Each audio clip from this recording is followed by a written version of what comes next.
세상에 떠도는 기묘한 괴담들. 첫 번째 이야기. 20년 전 강원도 군 복무 중에 겪었던 일. 강원도에서 군 복무할 때들은 괴담입니다. 강원도 영월에 동굴바위란 곳의 강물 안에 있는 커다란 바위가 있는데 그 바위에 동굴 같은 구멍이 있어서 붙여진 이름이죠. 이곳은 예전부터 경치가 좋아 사람들이 많이 오는 나름 알려진 곳인데 이상한 사고도 많이 나는 곳으로 그곳 주민들은 동굴바위 안에 원귀가 있다고 믿고 있습니다. 하도 사고가 나서 수영금지라는 경고판까지 있지만 1년에 몇 번씩 인명피해가 난다고 하죠.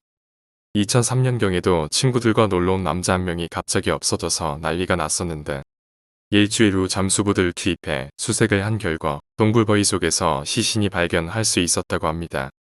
그런데 동굴바위로 더한 잠수부는 놀랐다고 하는데 물속에서 그 청년의 시신이 서 있었다고 합니다. 물에 빠진 시신을 건질 때 시신이 서 있으면 건드리면 안 된다는 게 잠수부들의 금기이긴 했지만 잠수부는 미신이라 생각하고 그 시신을 건지기 위해 시신에게 다가갔습니다. 그런데 다가간 순간 뭔가가 잠수부의 몸을 휘감았고 잠수부는 발버둥을 치며 빠져나오려고 했지만 자신을 잡아 끄는 힘이 다해 빠져나오긴 힘들었습니다. 잠수부는 점점 자신의 몸이 가라앉는 걸 느꼈는데 그의 귀 속으로 여러 명의 여자들이 웃거나 울면서 말하는 소리가 생생하게 들렸다고 합니다. 다행히 동료 잠수부들이 다가와서 살 수 있었지만 무트로 올라와 보니 그의 몸엔 마치 뱀이 지나간 자국 같은 게 나 있었고 그 잠수부는 그 일로 충격을 받고 잠수부 일을 그만뒀다고 합니다. 또 요울경에 6살 된 사내 아이가 동굴바위 안에서 익사한 채 발견됐다고 하는데 사건이 있기 전 3일 전부터 아이가 자꾸 없어지곤 했답니다. 부모가 자꾸 어디 가냐고 다그치자 누나들이 자기랑 놀자고 불렀다고 했다는군요. 게다가 아이의 어머니도 꿈에서 5명의 여자들이 나와서 자기 아들을 데려가는 꿈을 반복해서 꿨다고 합니다. 그래서 아이를 밖에 못 나가게 했는데 부모가 잠시 한눈을 판 사이 아이가 사라졌고 부모들이 찾으러 나왔을 때 동굴바위의 강 어귀에 아이의 신발과 옷가지가 널려 있었으며 당시 강원도의 매서운 겨울 날씨 때문에 강은 온통 얼어 있었고 마을 어른들은 아이들을 찾으러 얼어붙은 강을 건너 동굴바위 안으로 들어갔습니다. 동굴바위 안은 겨울에도 물이 잘 옳지 않아 동굴바위로 다가가 물속을 살폈지만 아이의 시신을 발견하지 못했습니다. 결국 경찰에 신고하고 인근 부대의 협조를 얻어 동굴바위를 수색했고 물속에서 아이의 시신을 발견했습니다. 아이의 사인은 얼어붙은 강을 건너 동굴바위 안으로 갔다가 익사했다고 결론 났습니다만 그런데 아이가 엄청 추운 날씨에도 불구하고 강가의 신을 벗어놓고 내복 차림의 맨발로 얼어붙은 강을 건너 동굴바위까지 가서 빠져 죽었다는 게 좀 미심쩍긴 했었죠. 경찰은 혹시 타살로 여기고 수사를 했으나 아이의 몸엔 아무런 자상도 누군가 끌고 간 흔적도 없었다고 합니다. 마을 사람들은 아이가 귀신에게 홀려서 그런 거라고 믿고 있다고 합니다. 두 번째 이야기, 손자국. 지금은 이사했지만 이전에 살던 맨션에서 있었던 일입니다. 딱히 이렇다 할 것도 없는 오래된 맨션, 4층에서 살았었는데 집에 저만 있을 때에는 테이블 위에 컵을 놓는 소리 같은 게 거실에서 들리거나 커피 그라인더가 멋대로 움직이기도 했습니다. 저는 전혀 영감이 없는 편인데 그냥 어쩌다 뭔가 싫다, 꺼림직하다라고 생각했던 적이 몇 번인가 있었습니다. 그러던 어느 날 집에 빈집털이 도둑이 침입했던 적이 있었습니다. 첫 번째로 발견한 사람은 남편이었는데 전 회사에서 일 때문에 조금 늦어서 막 전차에 올라탔을 때 남편에게 전화가 왔습니다. 급히 집에 돌아가 보니 마침 경찰들도 도착해 있었고 집안은 엉망진창이었습니다. 솔직히 청소를 부지런히 하는 편이 아니어서 많이 부끄러웠는데 그것조차 모를 만큼 옷장이나 서랍 같은 게 정말 엉망진창이라 소름이 쫙 끼침과 동시에 집안의 지저분함이 들키지 않은 것 같아서 조금은 안심하기도 했습니다. 통장 등 이것저것 확인해보니 인감과 함께 들어있었음에도 그런 것들은 일절 도난당하지 않았고 사라진 것은 쓸 일이 없어서 서랍 안에 보관해 두었던 2,000엔 지폐 3장 정도였습니다.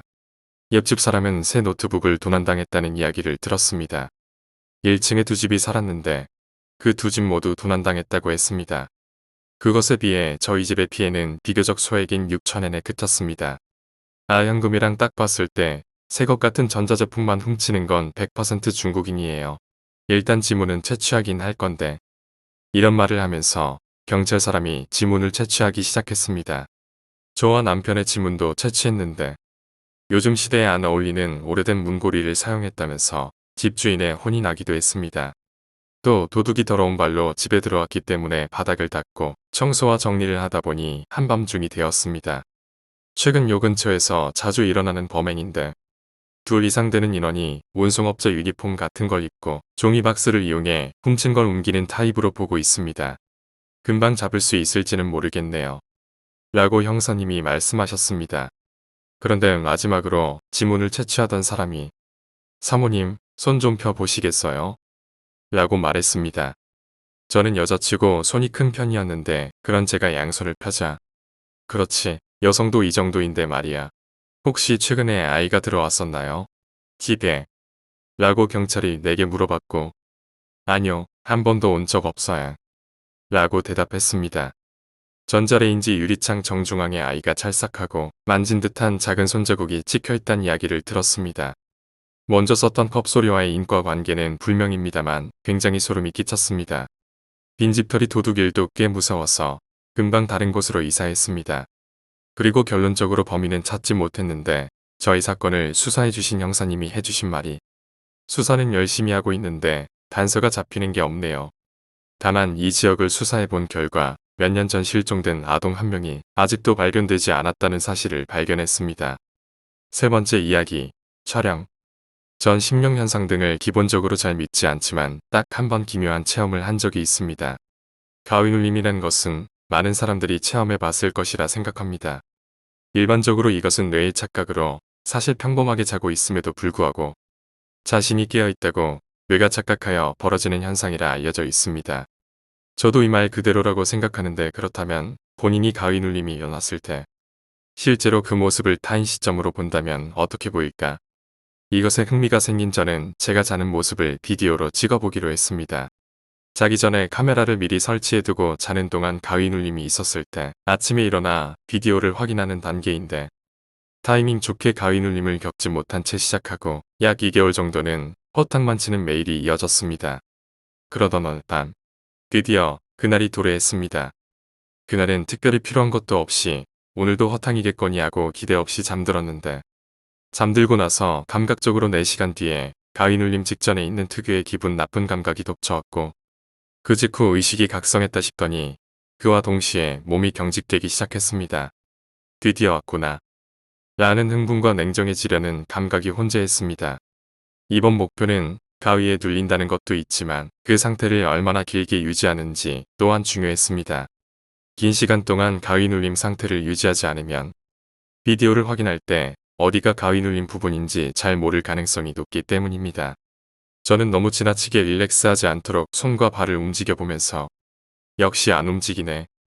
같은 묘한 냉정한 상태를 유지할 수 있었고 가위눌림이 시작되고 약 5분 정도 지난 것 같은 기분이 들었습니다. 이 상태를 유지하기도 슬슬 지치기 시작한 저는 슬슬 끝내볼까 라는 생각에 마지막 작업에 돌입했는데 가위눌림과 조우하는 것과 별개로 전 다른 계획이 있었습니다. 가위눌림 중 있는 힘껏 비명을 지르면 어떻게 될까? 라는 것이었습니다. 가위눌림 도중 힘껏 소리 지르는 그 모습을 타인의 시선으로 본다면 어떨까? 정말로 소리를 지르고 있을까? 아니면 그저 제가 비명을 지른다고 생각할 뿐이고 실제로는 소리를 지르지 않고 있는 걸까? 이게 궁금했던 저는 가위눌림 최후로 온 힘을 다해 몸을 쥐어짜며 으아 라고 소리쳐보았는데 확실히 전 소리를 질렀다고 생각했습니다. 소리를 지름과 동시에 힘을 다 써버린 저는 의식이 멀어졌고 정신 차려보니 어느새 아침이 찾아와 있었는데 묘하게 몸이 무거웠습니다. 그렇게 기력을 쥐어짰으니 당연한 건가? 평소 같으면 찍은 영상을 바로 확인했겠지만 일단 출근부터 하고 돌아와서 비디오를 보기로 했습니다. 그렇게 일을 마치고 드디어 어제 찍은 비디오를 보게 되었습니다. 기대가 되긴 하지만 뭐 어차피 내가 자는 모습이 찍혀있는 정도겠지라고 생각했고 소리를 지르는 부분이 어떻게 찍혔을지가 조금 신경 쓰였습니다. 저는 카메라를 PC에 연결하여 파일을 확인하기 시작했는데 이때 조금 이상한 부분을 눈치챘습니다. 보통 보존된 영상 파일명은 일련 번호 확장자라고 저장됩니다. 파일 내에는 며칠 전부터 지우지 않고 찍어둔 동영상 파일 몇 개와 밤에 찍은 동영상 파일만 있어야 하는데 실제로는 뒤죽박죽 이상한 파일명이 30개 정도 있었습니다. 확장자가 없었는데 더블 클릭을 해봐도 당연히 파일은 열리지 않았습니다. 시험 삼아 동영상과 같은 확장자를 붙인 뒤 더블 클릭을 해봐도 재생되지 않았는데 하는 수 없이 제대로 일련 번호 확장자로 되어 있는 파일을 열어보기로 했습니다. 일련 번호 중 가장 새 것이 어제 찍은 영상일 것인데 이상했습니다. 갱신 시각도 오늘 아침으로 되어 있었습니다. 찜찜한 마음을 뒤로한 채 재생 버튼을 눌렀습니다. 영상 재생이 시작되자 방이 보였는데 각도로 봤을 때 침대에 누워있는 제 발 근처 대각선 위에서 내려다보듯 찍고 있는 형태였습니다. 화면 아래가 가장 가까운 내 발이고 화면 위에는 가장 멀리 있는 제 머리가 보이는 것이었습니다. 한참 동안 아무 일도 벌어지지 않을 것 같아 빨리 감기를 했습니다. 근데 여기서 뭐라? 싶었습니다. 이 동영상의 총 시간이 화면 오른쪽 아래에 표시되어 있는데 4시간 조금 안 되는 정도였습니다. 제가 잠든 시간을 생각하면 7시간 정도는 찍혀 있어야 하는데 묘하게 짧았습니다. 한참 동안 동영상을 빠르게 돌리며 살펴보았는데 그 사이 침대에서 자고 있는 저는 가끔 뒤척이거나 미묘하게 움직이는 것 빼고는 아무런 변화가 없었습니다. 동영상의 4분의 3을 지났을 즈음 곧 시작부터 3시간이 지난 부분까지 빨리 감기를 해봤지만 아무런 변화가 없었습니다. 어제 제 감각에 따라 이 즈음부터 가위 눌림이 찾아왔을 것이라고 예상되는 그 부분부터 일반 재생으로 돌리기 시작했는데 동영상 시작부터 3시간 반을 넘었을 즈음부터 이변이 발생했습니다. 아까 전과 다름없는 뒤척임을 보이던 제가 몸을 뒤척이는 동작 정 가운데서 화면이 멈추었는데 구체적으로 말하면 오른손이 공중에 뜬 상태에서 그대로 멈춘 화면이 된 것이었습니다. 뭐라? 라는 생각이 들어 화면을 잘 살펴보니 재생 자체는 계속되고 있고 경과 시간을 보여주는 숫자도 변함없이 계속 움직이고 있었습니다. 화면 속에 저만 부자연스럽게 팔을 공중에 정지시킨 채 일시 정지한 것처럼 움직이질 않는 상태였습니다. 혹시 이게 가위 눌림인가? 워낙 예상 밖의 전개라 심장이 두근댔는데 가위 눌림은 뇌의 착각이 아니었던 건가? 실제로 몸이 경직하는 것이라고는 생각지도 않았기 때문에 이걸 어떻게 받아들여야 할지 알지 못한 채 영상은 계속 재생되고 있었습니다. 경직이 시작되고 3분 동안 화면은 여전히 변함없는 그대로였습니다. 뭔가 이상했습니다. 이 위화감은 대체 뭐지?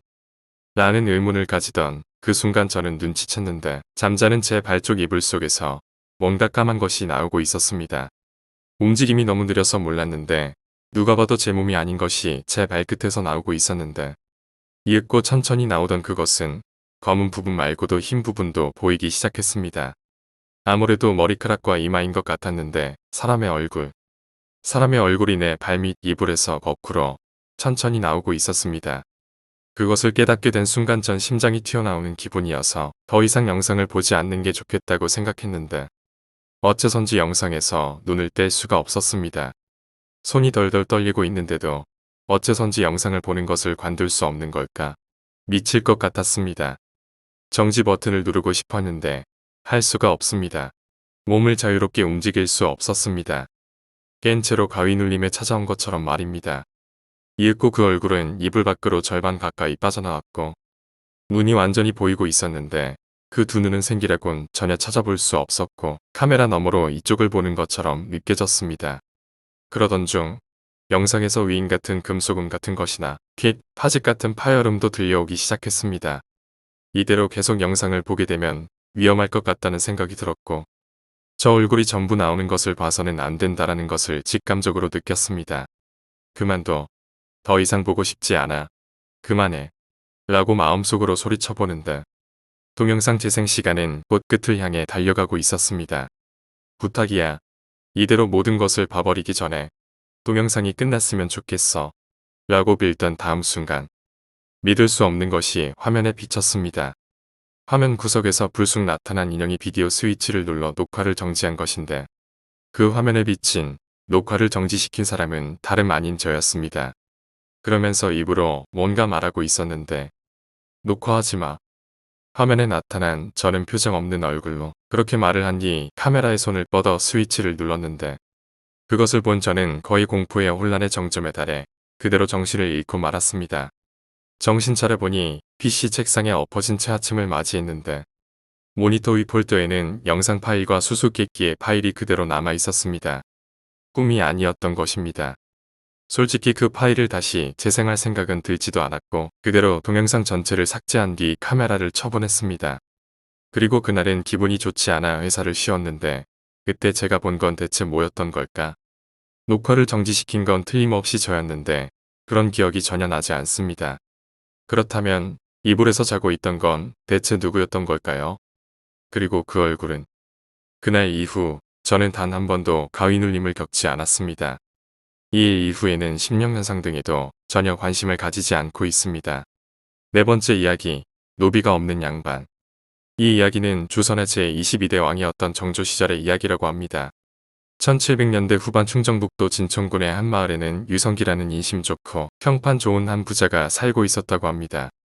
이 유성기라는 부자는 원래 서자 출신으로 어렸던 시절에는 부친에게 버림받아서 모친과 굉장히 힘들게 살았다가 상업에 뛰어들어서 스스로의 힘으로 자수성가에 성공한 인물이었습니다. 밑바닥 생활을 한 적이 있어서 신분상 차이가 있는 사람들한테도 인자하게 대하는 편이라 다른 악독한 양반들과는 다르게 마을에서도 평판이 좋았고 존경을 받았다고 합니다. 특별한 점은 유성기의 집에는 노비가 전혀 없었는데 이유는 그가 전부 면천을 시켜주기도 하였고 다시 노비로 전락하게 하지 않기 위해 그를 기본적으로 가르쳤고 특별한 재주를 원하는 자는 장인에게 기술을 배우게 하였고 상단에서 일을 배우고 싶은 사람은 그곳에 자리를 주었으며 모과 급제를 희망하는 사람은 지원을 해주어 급제하는 사람들도 있었다고 합니다. 그러던 어느 날 아침 유성기가 아들과 함께 아침을 먹고 있는데 등에 아이를 업은 여자 거지가 열린 문으로 들어오더니 슬금슬금 밥을 먹는 곳까지 들어왔다고 합니다. 여자 거지는 말없이 대뜸국을 가져다가 그 자리에서 벌컥벌컥 절반을 마시더니 한마디 말도 없이 또 더러운 맨손으로 이런저런 반찬을 엉망으로 주어서 질겅질겅 씹어먹기 시작했습니다. 곁에 있던 그의 집사가 깜짝 놀라서 여자 거지를 끌어내려고 하자 유성기는 눈짓으로 만류했습니다. 그 이유는 유성기는 본인이 부유한 사람으로서 가난한 사람을 도와야 한다는 생각을 하고 있었기 때문에 자기가 먹던 밥을 절반을 덜어서 그 여자에게 주었습니다. 국과 반찬을 먹었으니 밥도 먹어야 하지 않겠나 라고 했고 그러자 그 여자는 한참을 그를 보더니 밥을 받아서 먹고 있는데 유성기는 옆에 있던 집사에게 다시 밥상을 차려오려고 했고 그 밥상 역시 여자 혼자 다 먹어치웠다고 합니다. 그러자 유성기는 그 여자에게 돈을 한 무더기 챙겨주더니 아이와 갈 데가 없으면 다시 찾아오게 라고 얘기했고 그 여자는 돈과 함께 꽤 괜찮아 보이는 그 밥그릇을 들고는 말없이 집을 나갔습니다.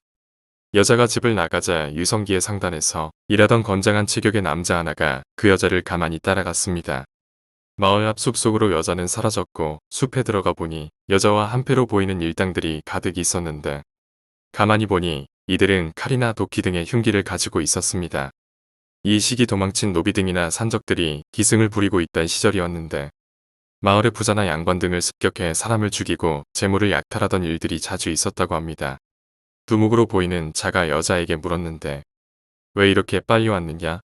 여자가 상황을 설명하면서 대답했습니다. 소문대로 인심이 너그러운 사람이라서 차마 그분에게 해를 끼칠 수는 없었습니다. 두목이 시익 웃더니 다시 말하기를 그 말을 들으니 나라도 그 사람은 괴롭히고 싶지 않다. 그런데 그러면서 돈과 그릇은 왜 가져왔느냐? 여자가 다시 대답하기를 만약 제가 돈과 그릇이라도 들지 않고 빈손으로 왔다면 저 혼자 다 해먹고 나서 두목을 속인다고 의심하지 않으셨겠습니까? 그리고 나서 여자는 아이를 업고 있던 포대기를 풀었는데 그 안에는 죽은 아기 시체 하나와 날카로운 칼이 있었습니. 두목으로 보이는 남자는 이 말을 듣고 그래. 우리들 중 머리 쓰는 건 네가 제일이니 이곳은 그냥 넘어가고 다른 곳으로 가자. 이렇게 말을 했는데 이 광경을 숨어서 지켜보던 남자는 유성기의 집으로 돌아가 자기가 목격한 바를 다 말했습니다. 유성기는 한동안 별말이 없다가 옆에 있던 집사에게 말하기를 이제부터 마을에 하루 세끼 가난한 자들을 위해 정해진 시간에 밥을 따로 준비해서 주도록 하게. 그리고 마을에 방문하는 사람들이 하루 쉬어갈 집도 한 채 알아보게. 이 말만을 했다고 하고 숲에서 봤던 무리들을 관아에 구하거나 하지는 않았다고 합니다. 이후에도 근처 다른 마을에서 재물이 털리거나 양반이 죽는 일들이 일어났는데 유성기가 있던 이 마을만큼은 어떤 일도 일어나지 않았다고 합니다.